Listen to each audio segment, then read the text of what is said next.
Olá, bom dia, 9h36, segunda-feira, 21 de julho de 2025. Mais uma semana começando e por aqui você fica por dentro dos principais destaques desta manhã. Aí você tem imagens da capital paulista. O dia começou com bastante nevoeiro, mas o sol aparece, elevando um pouco as temperaturas. Tempo firme em São Paulo, sem previsão de chuva, e a máxima prevista é de 24 graus. O Papa Leão XIV recebeu um telefonema hoje pela manhã de Mahmoud Abbas, presidente do Estado da Palestina. Segundo a sala de imprensa da Santa Sé, durante a conversa telefônica, o Santo Padre renovou seu apelo ao pleno respeito ao direito internacional humanitário, destacando a obrigação de proteger civis e locais sagrados. Neste domingo, durante a oração mariana do Ângelus, o Papa pediu o fim da barbárie em Gaza. As informações com Danúbia Gleiser. Bom dia, Danúbia. Bom dia a você e a todos. Eu estou na Praça da Liberdade, aqui em Castel Gandolfo, lugar que foi tomado de peregrinos e turistas que vieram escutar e ver Leão XIV. Cari fratelli e sorelle, buona domenica!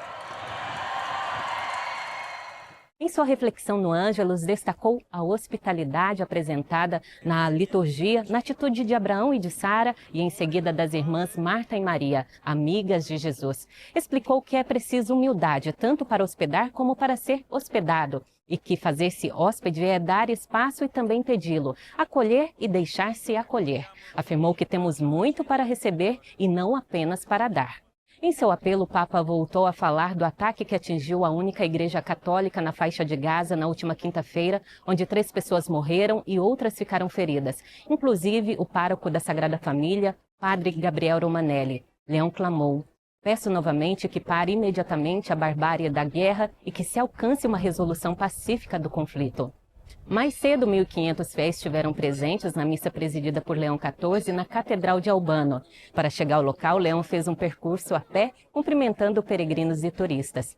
O Santo Padre recebeu presentes, um cesto com produtos típicos locais e um prato de prata com o brasão da diocese. Em sua homilia, ao recordar a hospitalidade em Maria e Abraão e Sara, afirmou que o seu exemplo convida-nos a conciliar com sabedoria e equilíbrio ao longo de cada dia, contemplação e ação, repouso e fadiga, silêncio e trabalho, tendo sempre como medida a caridade de Jesus. Muito emocionada.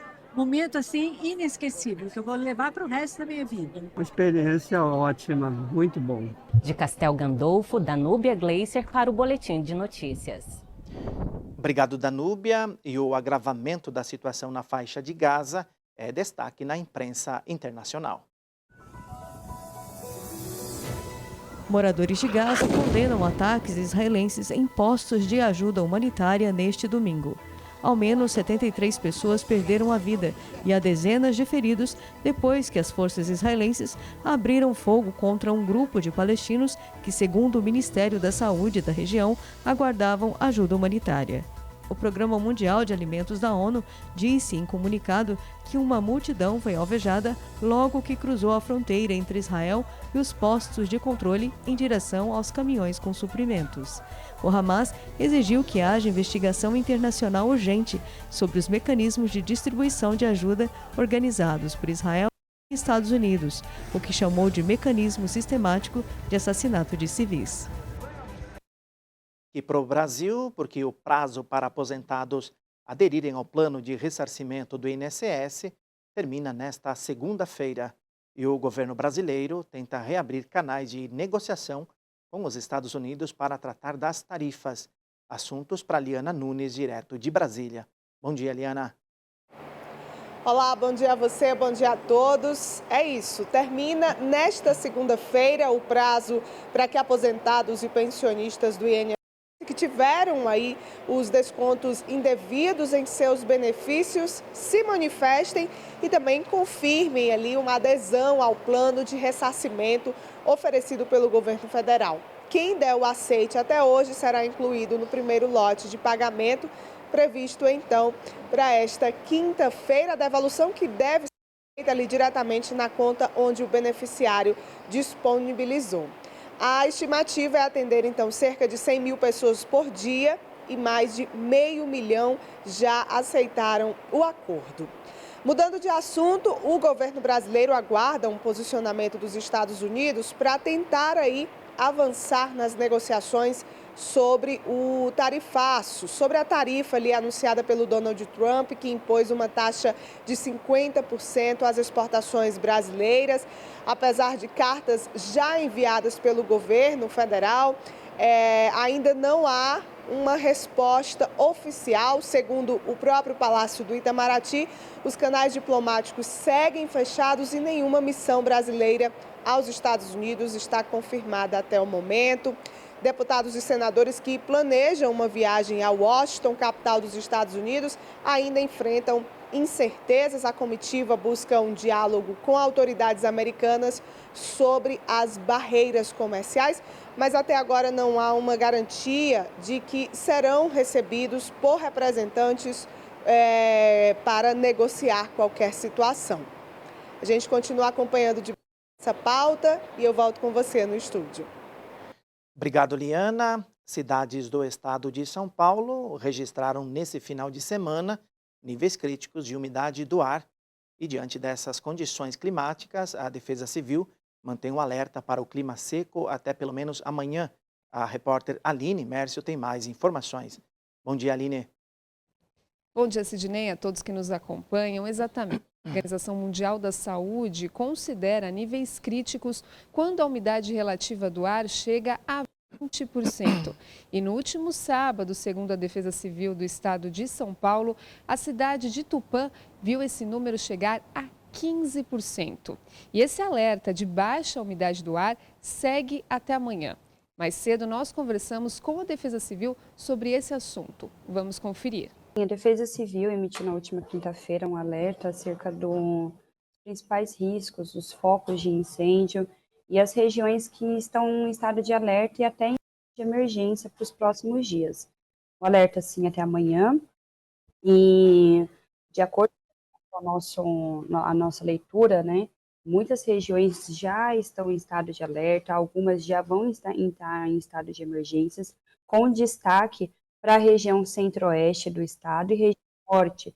Então, ali as cidades como Araçatuba, Presidente Prudente, Barretos, Ribeirão Preto. Alerta a população para aquelas pessoas que vivem em área rural, evitar fazer limpeza do terreno com fogo, queimar o mato, evitar a prática de soltura de balões e também redobrar os cuidados com a saúde, né? Esse período é um período de muito predomínio do tempo seco.